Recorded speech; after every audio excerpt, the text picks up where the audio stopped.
Salut tout le monde, petit bonus de l'intro que vous allez voir.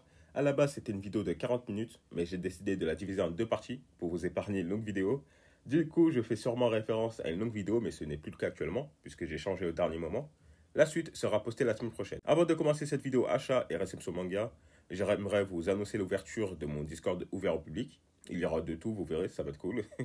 Ensuite, sur Twitter, il y a un concours pour gagner la figurine de Takamura. N'oubliez pas de laisser un petit like, de suivre la chaîne et de commenter. Merci et bonne vidéo. Bonjour à tous.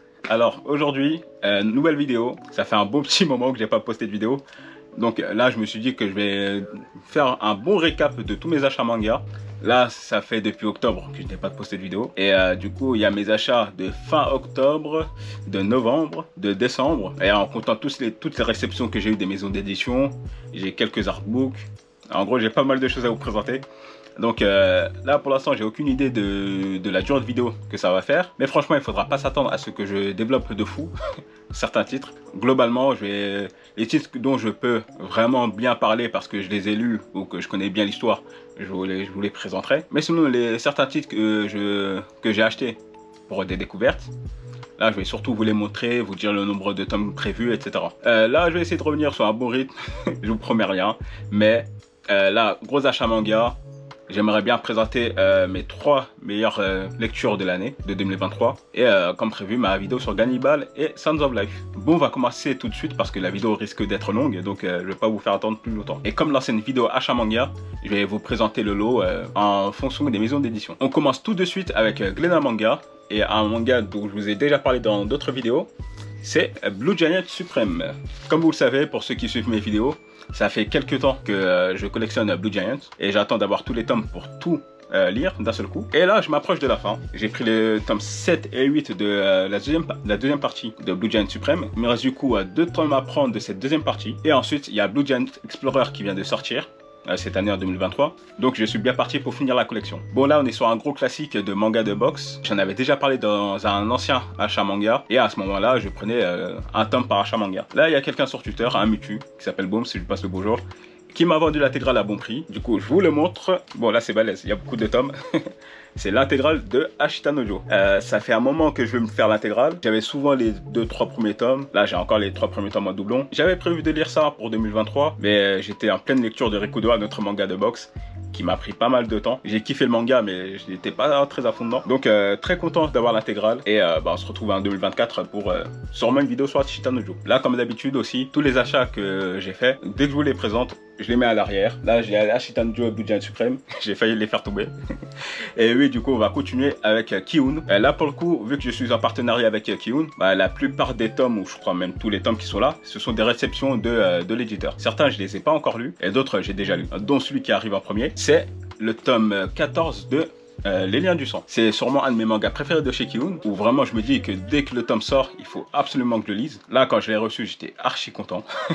Parce que là, on est sur une partie dans le manga. Je vais pas trop spoil, mais le protagoniste est dans une nouvelle phase de sa vie. Il est plutôt torturé par son passé et cherche à avancer, mais malheureusement, les démons du passé reviennent à lui. Et on le ressent beaucoup dans ce tome-là. Et si vous n'avez pas encore testé Les Liens du Sang, je vous conseille. C'est vraiment un manga à lire. Et ce qui est intéressant avec Les Liens du Sang, c'est que même si c'est un manga qui est très psychologique, assez malsain et qui n'est pas forcément fait pour tout le monde, moi qui ne suis pas très lecture malsaine, pour le coup, Les Liens du Sang, j'ai kiffé de fou, genre vraiment beaucoup. Et j'avais les 11 premiers tomes à l'époque, je les ai lus d'une seule traite. Et ce qui est cool, c'est que même si vous voyez, il y a beaucoup de pages, un tome ça peut se lire en 10-15 minutes.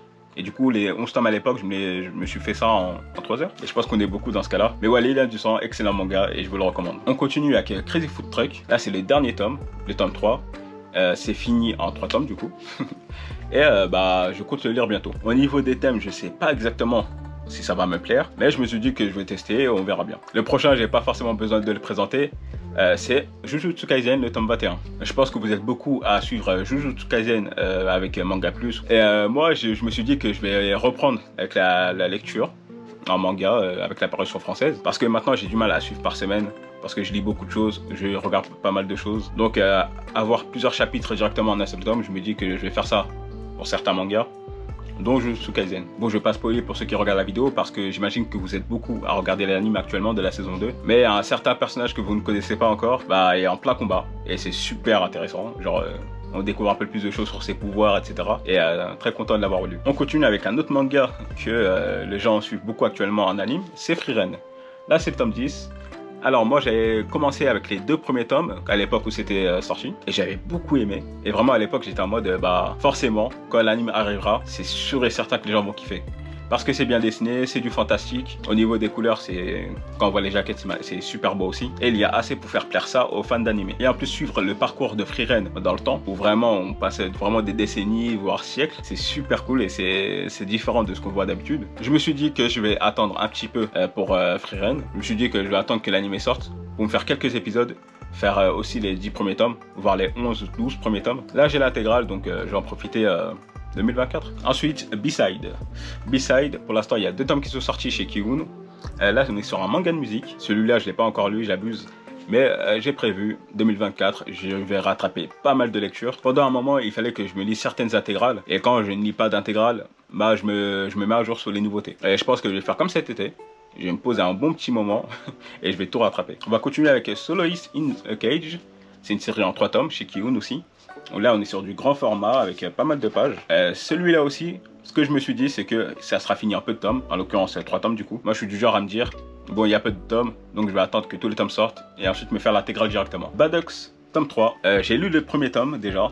Il y a quelques mois, j'ai pas mal apprécié. Je dirais pas forcément que c'est une dinguerie, mais l'univers est intéressant et les 2 personnages qu'on suit sont plutôt cool. Surtout l'homme, que je suis très intrigué par son parcours, etc. Je me souviens encore du tome 1 où on jouait sur plusieurs temporalités. Du coup, j'ai bien aimé cette partie-là.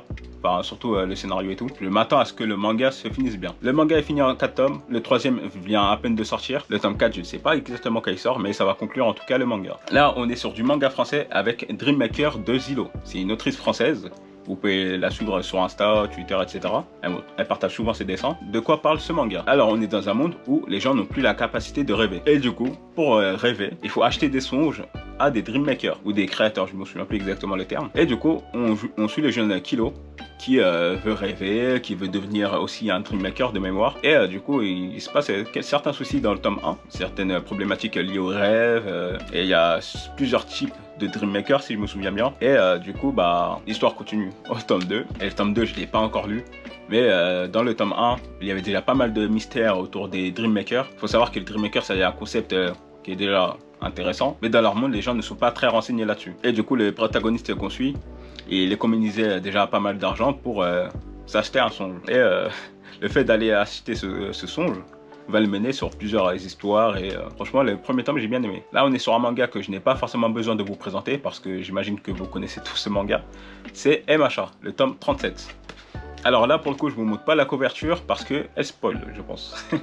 Alors moi j'étais à la base, j'étais à jour sur Manga Plus et moi j'ai eu une période où je ne lisais plus du tout sur Manga Plus. Du coup comme vous le savez on a accès qu'aux 3 derniers chapitres et à ce moment là c'était déjà trop tard. Et comme pour Jujutsu Kaisen je me suis dit je vais rattraper l'apparition française et directement prendre les tomes. Pour le coup c'est aussi Kin qui me l'a envoyé mais souvent je prends les collecteurs aussi avec. Et pour ceux qui ne sont pas du tout à jour sur le manga c'est ouf ce qu'il se passe. Ça change beaucoup de ce qu'on avait au début. Moi il faut savoir que j'avais découvert MHA à l'époque où ça sortait en anime et il y a vraiment aucun monde où je me disais que on allait atterrir sur une ambiance pareille. Je me disais que ouais, ça allait être très lycéen et là on est clairement sur une guerre et au niveau des dessins ça a tellement changé comparé à avant et franchement c'est un revirement que j'ai kiffé de fou. Et du coup hâte de la suite. Les carnets de l'apothicaire, pour l'instant je ne suis pas encore à jour sur le manga. Du coup là pour l'instant je stocke les tomes.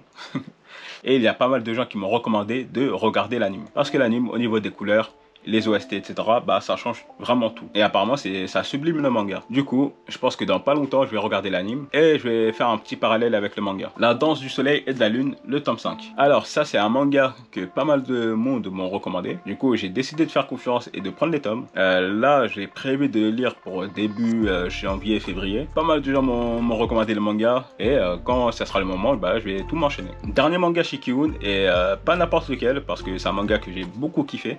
Et pour ceux qui me suivent sur Twitter, Insta, etc., j'ai déjà fait une présentation en vidéo sur TikTok et j'ai aussi fait un trade pour le présenter. C'est Akane Banashi. Du coup, je vais vous montrer le contenu du kit presse et ensuite je vous le présente. Déjà, on va l'ouvrir. Dans le kit presse, on retrouve le bonnet Akane Banashi où on a le personnage et le logo qui est représenté. On a un petit kimono. Moi, j'aurais bien aimé le porter, mais malheureusement, je suis un peu trop grand pour que ça passe bien. En tout cas, il est stylé et à l'arrière, on peut voir du coup ce dessin. Il y a un porte-clés. J'ai oublié de le mettre derrière sur mes clés, donc je vais le faire tout de suite. Il y a un diorama qui montre Akane sur scène. Il est plutôt beau. Il y a aussi un petit tissu et un éventail.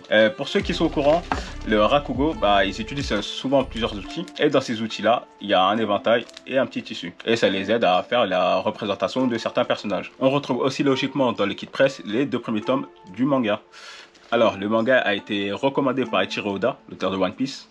Il faut savoir que l'un des 2 auteurs a été assistant de Eiichiro Oda sur One Piece, donc je pense que c'est pour ça qu'il a été recommandé. Et sur le tome 3, il y a aussi également un bandeau où il y a marqué que le manga a été recommandé par l'auteur d'Evangelion. Pour ceux qui ne sont pas au courant de quoi parle Akane Banashi, on suit dans un premier temps Shinta Arakawa, on le voit juste ici.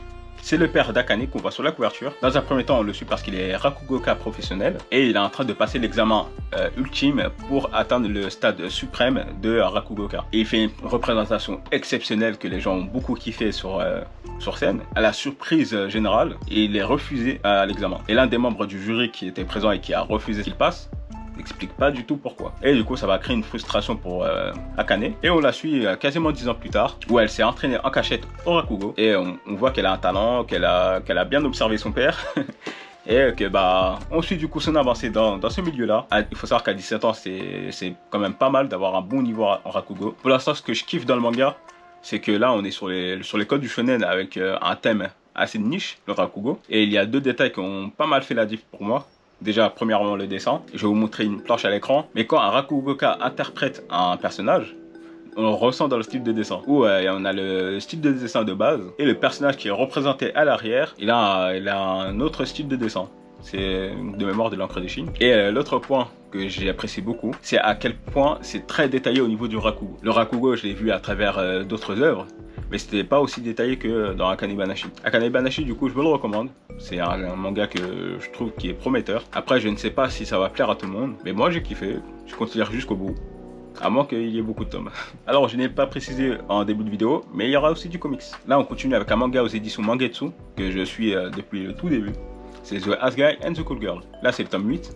De mémoire, ça sera fini au tome 10. Je vous en ai déjà parlé en vidéo, donc je pense pas que je vais faire un retour là-dessus. Enfin, je l'ai acheté il y a pas très longtemps et très content de pouvoir découvrir la suite. Là, je crois que ça a rattrapé la parution japonaise, je suis pas sûr du tout. Ça va faire mal d'attendre un petit peu. Là, on va parler de un de mes gros coups de cœur de cette année, avec Mibugi Shiden, aux éditions Mangetsu. Alors là, on est sur le tome 5. Je vais pas trop vous le présenter parce que je n'en ai déjà parlé dans une ancienne vidéo. Mais il y a une chose en plus que je peux vous présenter, c'est l'artbook de l'auteur. En plus, ce qui est cool, c'est la même couverture. Et du coup, là, on est sur l'artbook de Takumi Nagayasu. C'est du coup le dessinateur du manga. Et là, il y a plusieurs de ses œuvres. Il a travaillé sur Mother Sarah, il a travaillé sur Mibugi Shiden, il a travaillé sur Le Cheminot et les Popoya, qui va sortir bientôt. Et il y a d'autres choses qui ne sont pas encore sorties en France. Mais du coup, je vais vous montrer quand même un petit peu. Je vous le présente en rapide pour ceux qui ne veulent pas. C'est vraiment excellent au niveau des dessins. Et surtout, il y a un manga que j'aimerais beaucoup que ça soit édité en France, et surtout du coup chez Mangetsu, c'est Aitu Makoto. Et j'espère que ça arrivera un jour. Dernier manga chez Mangetsu, c'est Pumpkin Night. Alors, depuis quelques temps, je suis en partenariat du coup avec Mangetsu, et il y a eu un événement où il y a eu un pop-up store. À ce pop-up store, du coup, il y avait Pumpkin Night qui était mis en avant. C'était pour Halloween. Et on m'a dit beaucoup de bien de ce manga, que c'était assez horrifique, au niveau des dessins, c'est stylé. Bon, là, je viens de voir une page de fou, je vais vous la montrer. Là, du coup, on voit que c'est plutôt gore. Je crois que le tome 2 vient de sortir il n'y a pas très longtemps, je suis pas sûr du tout. J'en avais entendu pas mal de bien, et au niveau du peu que je sais de l'histoire, ça peut vraiment me plaire. Après, on verra au niveau des dessins, etc., si c'est fait pour moi. On continue aux éditions Kana, je suis aussi en partenariat avec eux. Et on va parler d'Onera, le tome 4. Déjà, je vais vous montrer la couverture, parce qu'il y a un joli vernis sélectif, si c'est le mot terme, au niveau des éclairs. Je ne sais pas si on le voit bien, mais ça rend super bien. Là, ce tome 4 conclut la première partie du manga, sous les auteurs sur Twitter. Et je vais me faire ça très bientôt. Un manga que je kiffe beaucoup chez Kana, c'est Darwin Incident. Là, c'est le tome 5. De mémoire, j'ai lu que les 2 premiers tomes et je compte rattraper mon retard dans l'année. Pour ceux qui aiment bien réfléchir sur certains sujets sociétals ou de la condition humaine, je pense que Darwin Incident sera un bon manga pour vous. Là, on suit du coup Charlie, on le voit juste ici. C'est un hybride entre un chimpanzé et un humain. Et à force qu'il grandisse, il va créer un certain malaise chez certaines personnes. À la base, il était un peu reclus avec ses parents qui l'ont adopté. Il vivait chez lui, etc. Et au bout d'un moment, il veut s'inscrire au lycée. Il s'inscrit dans un lycée du coup rempli d'humains. Et du coup, tous les regards sont portés sur lui. On le regarde un peu bizarre. Enfin, on le regarde bizarre tout court parce que justement, il n'est pas comme les autres. Pourtant, il est doté d'une grande intelligence. Il est très gentil.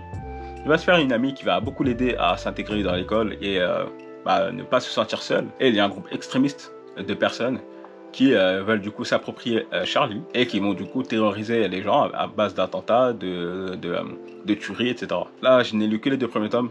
Du coup, je compte pas vous en dire plus. Et j'espère que ce manga peut vous plaire. Si vous aimez bien ce manga, dites-moi en commentaire parce que j'aimerais bien savoir si la suite, après le tome 2, vaut le coup. Alors, l'intégrale de Back Home.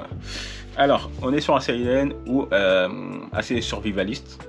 Je n'ai pas encore lu le manga, je me base surtout sur le synopsis. Il faut savoir que quand on nous envoie des tomes, on a toujours le synopsis et si ça nous plaît, on demande et si ça nous plaît pas, tant pis. Et je me suis dit que vu que le manga est en 2 tomes, que ce sont des thèmes qui m'intéressent, je vais forcément tester. Au niveau des dessins, je trouve ça super beau. Je vais vous montrer quelques exemples. Bon, on va prendre le tome 1 logiquement.